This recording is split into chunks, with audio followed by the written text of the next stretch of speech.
So I remember in October, I was working on a farm. This time we were working with potatoes. It was, I think, middle of October. And what we were doing, we're stacking potatoes in a big pit, storing it away for the winter.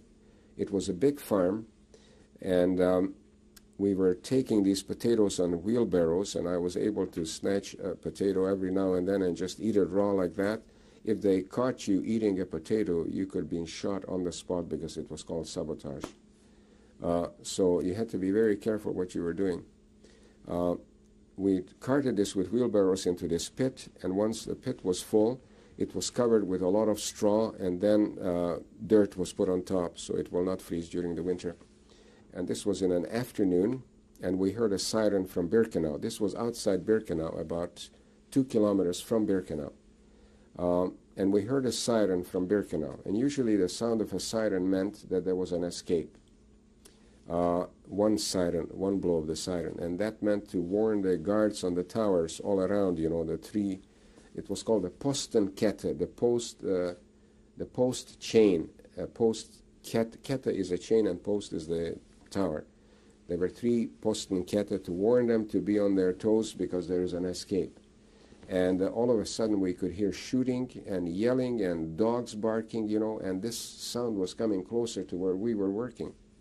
And we didn't know what was going on, but then we started to see some, small, dots running, and the sound was getting bigger in volume.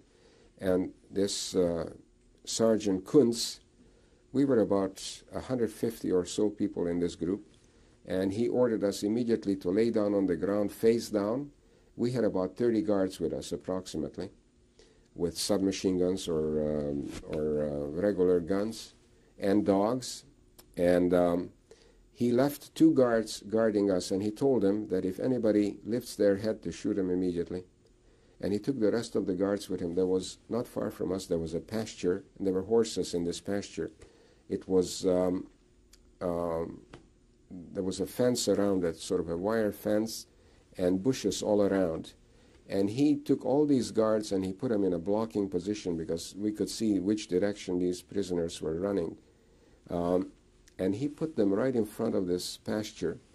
And I could see, I was on the edge of this group, and I could sort of see what, I was looking on the side, and I could see the prisoners, these guys were running, climbing over the fence and running into this pasture where the horses were, and they were running through it in one big group, And as they were coming to the end, I could hear the order fire, and and they were all mowed down. They didn't know. It was their terrible misfortune that we happened to be working there that day, because many more could have probably escaped because the forests were just not far from there. And I know from books that I read that only 4 escaped, and this was the Sonderkommando. This was the special group that was tending the crematorium in Birkenau.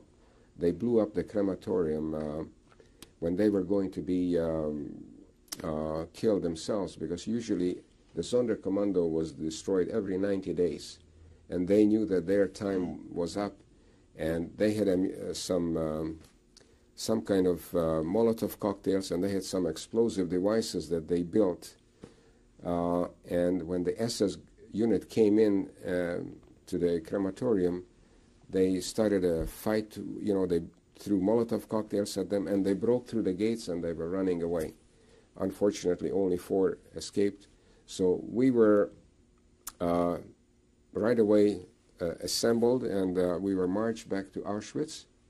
I remember going by this fence. There were people hanging from the fence, with their terrible, they were all dead, with their heads open, and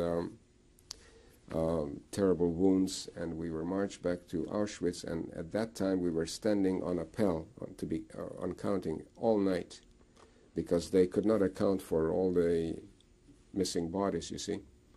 And this was our punishment, that we were standing there practically all night on appel. And, you were just standing there like a rock, tired. And so his name was Scharführer, which is Sergeant Scharführer Kunz.